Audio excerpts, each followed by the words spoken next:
Vamos a pensar en una recta y un plano que se cortan en un punto. En ese caso, van a formar cierto ángulo entre ellos. Si conocemos del plano su ecuación general y de la recta sus ecuaciones paramétricas, veamos de qué manera podemos trabajar para obtener la medida de ese ángulo entre la recta y el plano. A partir de la ecuación general del plano, conocemos las componentes A, B y C de un vector perpendicular al plano al que yo representé en color lila y lo llamé vector n. A su vez, de las ecuaciones paramétricas de la recta R, conocemos las componentes U sub 1, U sub 2 y U sub 3 de un vector U paralelo a la recta. Yo lo representé en color rojo. Y elegí representar ambos vectores a partir del punto de intersección entre la recta y el plano para que sea más cómoda la visualización de lo que queremos encontrar. Veamos que el ángulo alfa es el que forman la recta y el plano entre sí. Podríamos pensar en calcular el ángulo que forman los vectores n y u, pero ese no es el ángulo entre la recta y el plano pi. Fíjense que el vector u con el vector n forman este ángulo, que no es el ángulo alfa.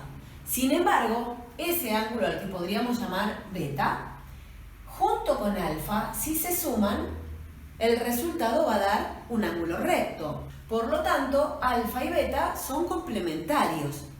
Eso nos va a permitir escribir que el ángulo entre la recta y el plano pi, al que nosotros hemos llamado alfa, es igual a 90 grados menos la medida del ángulo al que llamamos beta. Lo más cómodo para nosotros va a ser trabajar con el ángulo beta, porque es un ángulo entre vectores y podemos calcular su medida a través de lo que conocemos del coseno. Pero relacionemos el coseno de beta, que es el que nosotros vamos a poder calcular, con algo del ángulo alfa.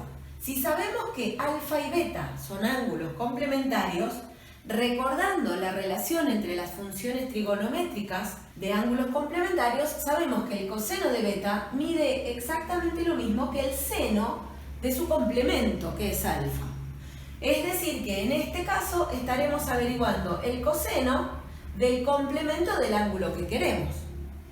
Esta operación será el coseno de beta obtenido como el cociente del producto escalar entre n y u, el vector normal al plano y el vector paralelo a la recta, ambos encontrados en las ecuaciones que tenemos como dato, dividido el módulo de n por el módulo de u. Una vez averiguado ese número, sabremos que es exactamente el seno del ángulo que estamos buscando, es decir, el seno del ángulo entre la recta y el plano pi. ¿Qué haremos para encontrar la medida del ángulo? Arco seno del resultado de esa operación. Así entonces ya encontramos la manera de averiguar la medida del ángulo entre una recta y un plano. Ahora veremos cómo averiguar si una recta dada por sus ecuaciones paramétricas y un plano dado por su ecuación general son paralelos o perpendiculares. En este caso, la representación gráfica nos muestra una recta y un plano paralelos entre sí. Veamos también que en la representación gráfica están ubicados un vector al que yo llamé n, perpendicular al plano pi, y este vector lo pude representar porque conozco sus componentes dada la ecuación general del plano. Lo mismo hice con un vector al que llamé u, colineal o paralelo a la recta R. Sus componentes vienen dadas dentro de las ecuaciones paramétricas de la recta. Entonces, tanto n como u son datos que podemos utilizar para buscar la relación de paralelismo o la condición de paralelismo entre la recta R y el plano pi. Vemos que si la recta y el plano son paralelos, la relación que se da entre los vectores u y n no es de paralelismo. Al contrario, como u tiene la misma dirección que la recta y la recta es perpendicular al vector n, deberá ser u perpendicular a n. Es decir, eso lo vamos a escribir de este modo. La recta R es paralela al plano pi si y solo si se verifica que U es perpendicular a N. Pero no es la única condición, porque puede ser que siendo U perpendicular a N, la recta no sea paralela, sino que esté contenida en el plano pi. Para eso tenemos que probar también otra condición, que por ejemplo un punto que conozcamos, en este caso el que llamaríamos P sub 0, que aparece en las ecuaciones paramétricas de la recta, no pertenezca al plano pi. Por ejemplo, entonces podríamos decir en este caso que P sub 0 de coordenadas x sub 0, y sub 0, z sub 0 no pertenezca a pi. Con que un punto de la recta no esté en el plano pi y se dé la condición de perpendicularidad entre los vectores u y n, sabremos que la recta es paralela a pi y no está contenida en pi. Y digo, por ejemplo, P sub 0, porque podríamos probarlo con cualquier otro punto de la recta. A esta condición de paralelismo entre la recta R y el plano pi, la podemos escribir también del siguiente modo. La recta R es paralela al plano pi si y solo si se verifica que el producto escalar entre U y N es igual a 0, que es la condición de perpendicularidad entre vectores. Y a su vez que algún punto de la recta, en nuestro caso podemos tomar el P sub 0, no pertenezca al plano pi. En ese caso diremos que entre R y pi la relación que existe es de paralelismo. Si se diera solo esta condición y no esta, quiere decir que la relación entre R y pi es que R está contenida en el plano pi o que el plano pi contiene la recta R. Mientras tanto, si se cumplen las dos condiciones, diremos que la recta y el plano son paralelos. En este caso, la representación gráfica nos muestra una recta y un plano que son perpendiculares entre sí. Y también están representados gráficamente los vectores que podemos obtener a partir de la ecuación general del plano, vector perpendicular al plano al que llamé n, y de las ecuaciones paramétricas de la recta, vector paralelo a la recta que llamé u. Se ve en la representación gráfica que si la recta R y el plano pi son perpendiculares, la relación que existe entre el vector paralelo a la recta y el vector perpendicular al plano es de paralelismo. Por lo tanto, eso nos habilita a escribir la condición de perpendicularidad entre recta y plano de este modo.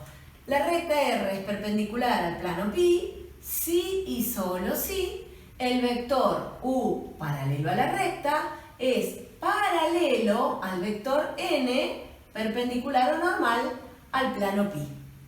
A esa condición la podemos escribir del siguiente modo. Si y solo si el vector u es igual a una constante k por el vector n, donde k pertenece a los reales, pero no vale 0. Quiere decir esto que el vector u es un múltiplo escalar del vector n, como hemos escrito siempre en la condición de paralelismo entre vectores.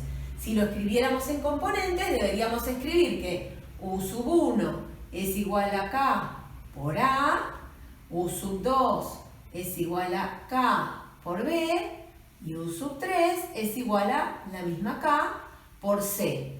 Esa sería la manera de escribir esto mismo en componentes. Y de ese modo tenemos la condición de perpendicularidad entre una recta y un plano. Esta condición de perpendicularidad y la de paralelismo que vimos antes, entre recta y plano, nos pueden ser muy útiles cuando en algún ejercicio se nos pida encontrar la intersección entre una recta y un plano. En el caso en que sean paralelos, sabemos que la intersección va a ser el conjunto vacío y no va a haber necesidad de plantear ningún sistema de ecuaciones para encontrar esa intersección. En el caso en que sean perpendiculares, o en el caso también que formen cualquier ángulo que no sea el de 0 grado, lo que vamos a tener que hacer es armar un sistema con la ecuación general del plano y las ecuaciones paramétricas de la recta. Sería un sistema de este estilo, donde tendremos que encontrar los valores de las incógnitas que para nosotros van a ser x, y z. Entonces, enseguida vamos a ver un ejemplo de cómo encontrar el punto de intersección cuando una recta y un plano se cortan en un punto. En caso de que sean paralelos, no hay necesidad de plantear sistema. El conjunto de intersección es vacío. Y en el caso de probar que la recta está contenida en el plano, tampoco hay necesidad de plantear el sistema porque la solución serían todos los puntos de la recta. Así que veamos el caso en que la recta y el plano se corten en un punto. En este ejemplo de intersección entre recta y plano se nos pide determinar, si es posible, el punto de intersección entre la recta R y el plano pi, siendo sus ecuaciones para el plano pi x menos 2y más 3z menos 3 igual a 0 y para la recta R x igual a 5 más 2 lambda, y igual a menos 2 menos lambda y z igual a menos 1 menos lambda, con lambda variando en los reales. Lo primero que tenemos que hacer cuando se nos pide una intersección entre recta y plano es verificar que no sean paralelos. Entonces, lo primero es detectar para el plano pi, dentro de la ecuación general, quién es el vector que aparece escondido con sus componentes. Es perpendicular a pi y tiene por componentes 1, menos 2, 3, que son a, b y c de la ecuación general del plano. Para la recta R vamos a detectar cuáles son las componentes de un vector paralelo a R, lo vamos a llamar vector u, que aparecen también en las ecuaciones paramétricas. Y ellas son 2, la primera, menos 1 y menos 1, las dos restantes. Vemos, por ejemplo, muy claramente que entre estos dos vectores no se da el paralelismo. Por lo tanto, sabemos que la recta y el plano no van a ser perpendiculares. Eso lo escribo. N no es paralelo a U. Esto implica que la recta R no es perpendicular al plano pi. También podemos ver si la recta y el plano son paralelos. Deberemos plantear el producto escalar entre N y U para ver si son perpendiculares. Escrito de este modo podemos verlo muy rápidamente. 1 por 2 es 2. Menos 2 por menos 1 es otro 2, o sea que tenemos 4, y acá obtenemos un menos 3. 4 menos 3 nos da resultado 0, por lo tanto podemos decir también que N no es perpendicular a U. Eso implica que la recta no va a ser paralela al plano pi. Esto nos está indicando que se van a cortar en un punto, porque ni siquiera puedo decir que la recta está contenida en el plano pi. Para eso se debería haber dado la perpendicularidad entre los vectores n y u, y no se da. Así que manos a la obra y vamos a buscar las coordenadas del punto de intersección entre el plano pi y la recta R. Sabiendo que la recta R y el plano pi se van a cortar en un punto al que llamé A, el planteo del sistema que hay que hacer es este, conteniendo a la ecuación general de pi y a las ecuaciones paramétricas de la recta R. Nuestras incógnitas son x, y z. Para resolver este sistema podemos trabajar del siguiente modo. Fijémonos que en las tres últimas ecuaciones aparecen despejadas las tres incógnitas. En esta aparece despejada x, en esta aparece despejada y en esta z. Y en los tres casos ese despeje queda en función de lambda, del parámetro de las ecuaciones paramétricas de la recta.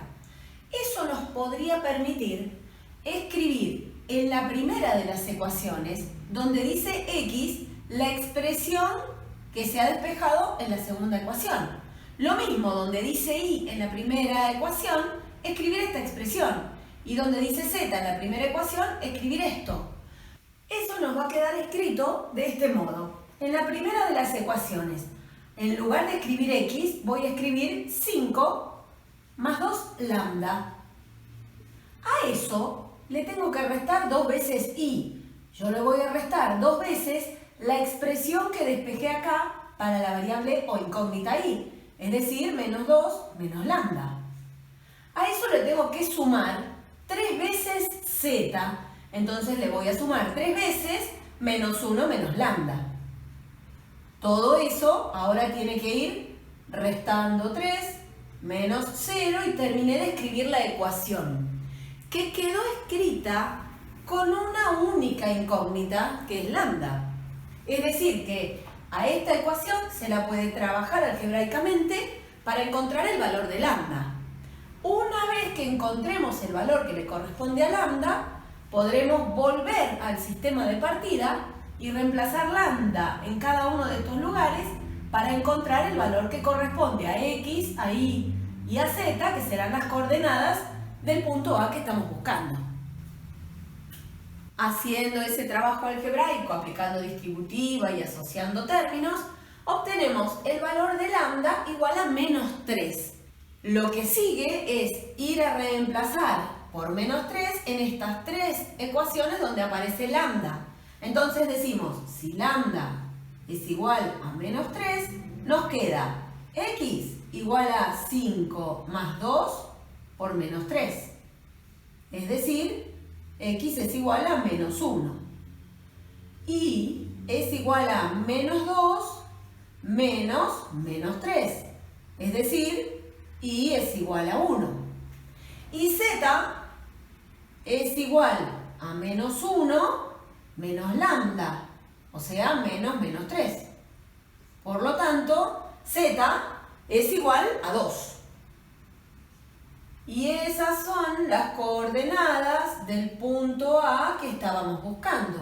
Es decir, que como conclusión del ejercicio podemos escribir que R intersección pi es el conjunto formado por el punto A, al que ahora lo podemos escribir con sus coordenadas menos 1, 1 y 2.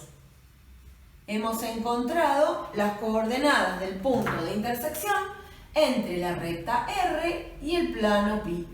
Si en un ejercicio donde se nos pida determinar la intersección entre recta y plano, la recta no viniese expresada en sus ecuaciones paramétricas, lo más conveniente es llevarla a las ecuaciones paramétricas a partir de las ecuaciones en las que se encuentre la recta, porque de esa manera va a ser mucho más sencillo el trabajo para ver si la recta y el plano son paralelos, para ver si la recta está contenida en el plano y para encontrar la intersección en caso de que se diera en un punto.